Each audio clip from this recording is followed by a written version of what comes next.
सामान्य ज्ञान के इस वीडियो में आपका स्वागत है। आज का हमारा पहला प्रश्न है, भारत के किस राज्य में विशाखापट्टनम बंदरगाह स्थित है? भारत के किस राज्य में विशाखापट्टनम बंदरगाह स्थित है? तो भारत के आंध्र प्रदेश राज्य में विशाखापट्टनम बंदरगाह स्थित है, आंध्र प्रदेश राज्य में। अगला प्रश्न है, हमारे सौर परिवार में कुल कितने ग्रह हैं? हमारे सौर परिवार में कुल कितने ग्रह हैं? तो हमारे सौर परिवार में टोटल 8 ग्रह हैं। हमारे सौर परिवार में 8 ग्रह होते हैं। अगला प्रश्न है, भारतीय की डीजल इंजन विनिर्माण इकाई डीजल लोकोमोटिव वर्क्स भारत में कहाँ स्थित है? भारतीय की डीजल इंजन विनिर्माण इकाई डीजल लोकोमोटिव वर्क्स भारत में कहाँ स्थित है? तो यह भारत के वाराणसी यानी बनारस में स्थित है डीजल लोकोमोटिव वर्क्स। अगला प्रश्न है, बैसाखी त्योहार किस धर्म के लोग मानते हैं? बैसाखी त्योहार किस धर्म के लोग मानते हैं? तो सिख धर्म के लोग वैसाखी त्योहार को मानते हैं, सिख धर्म के लोग। अगला प्रश्न है, शाहनामा किसकी कृति है? शाहनामा किसकी कृति है? तो शाहनामा फिरदौसी की कृति है। शाहनामा फिरदौसी की कृति है।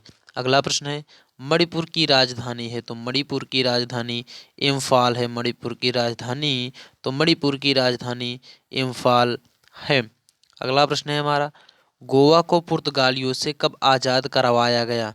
गोवा को पुर्तगालियों से कब आज़ाद करवाया गया? तो 1964 में गोवा को पुर्तगालियों से आज़ाद करवाया गया। गोवा को पुर्तगालियों से 1964 में आज़ाद करवाया गया। अगला प्रश्न है, अनुच्छेद 370 भारत के किस राज्य में लागू है?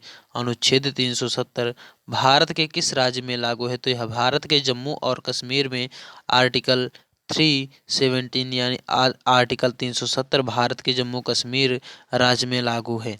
अगला प्रश्न है, कौन सी नदी महाराष्ट्र के नासिक से निकलती है? कौन सी नदी महाराष्ट्र के नासिक से निकलती है? तो गोदावरी नदी महाराष्ट्र के नासिक से निकलती है। और यहाँ ध्यान देने वाली बात यह है कि अनुच्छेद 370 को इस टाइम जम्मू और कश्मीर से हटा दिया गया है। जम्मू और कश्मीर से अनुच्छेद 370 को हटा दिया गया है। अगला प्रश्न है हमारा, प्लासी का युद्ध कब हुआ था? प्लासी का युद्ध कब हुआ था? तो 1757 ईस्वी में प्लासी का युद्ध हुआ था। प्लासी का युद्ध 1757 ईस्वी में हुआ था। अगला प्रश्न है, खैबर दर्रा कहाँ स्थित है? खैबर दर्रा कहाँ पर स्थित है? तो अफगानिस्तान और पाकिस्तान के बीच में। खैबर दर्रा अफगानिस्तान और पाकिस्तान के बीच में स्थित है खैबर दर्रा। अगला प्रश्न है, यह नदी प्रायद्वीपीय पठार से नहीं निकलती है। यह नदी प्रायद्वीपीय पठार से नहीं निकलती है। तो यमुना नदी प्रायद्वीपीय पठार से नहीं निकलती है, यमुना नदी। अगला प्रश्न है हमारा, भारतीय राष्ट्रीय कांग्रेस के संस्थापक कौन थे? भारतीय राष्ट्रीय कांग्रेस के संस्थापक कौन थे? तो ए ओ ह्यूम जो है ये भारतीय राष्ट्रीय कांग्रेस इंडियन नेशनल कांग्रेस के संस्थापक यानी CEO थे, ए.ओ. ह्यूम। अगला प्रश्न है, स्वतंत्र भारत के प्रथम भारतीय गवर्नर जनरल थे? स्वतंत्र भारत के प्रथम भारतीय गवर्नर जनरल थे तो ये थे सी राजगोपालाचारी। सी राजगोपालाचारी स्वतंत्र भारत के प्रथम गवर्नर जनरल थे, सी राजगोपालाचारी। अगला प्रश्न है हमारा, प्रार्थना समाज की स्थापना किसने की? प्रार्थना समाज की स्थापना किसने की? तो आत्माराम पांडुरंग ने प्रार्थना समाज की स्थापना की थी, आत्माराम पांडुरंग ने। अगला प्रश्न है, चोल प्रशासन की मुख्य विशेषता क्या थी?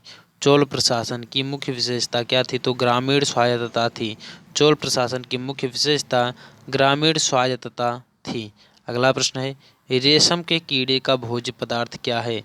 रेशम के कीड़े का भोज्य पदार्थ क्या है? तो शहतूत की पत्ती है।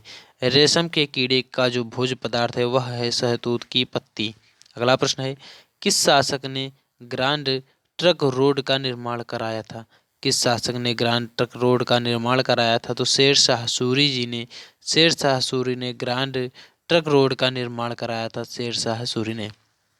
अगला प्रश्न है, ए मेरे वतन के लोगों देशभक्ति गीत किसने गाया? ए मेरे वतन के लोगों देशभक्ति गीत किसने लिखा था? तो यह प्रदीप ने लिखा था। ए मेरे वतन के लोगों देशभक्ति गीत प्रदीप ने लिखा था। अगला प्रश्न है, वायु का दबाव किसके कारण होता है? वायु का दबाव किसके कारण होता है? तो घनत्व के कारण वायु का दबाव होता है। वायु का दबाव घनत्व के कारण होता है। अगला प्रश्न है वायुमंडलीय दाब मापने का पैमाना है। वायुमंडलीय दाब मापने का पैमाना है तो बैरोमीटर है।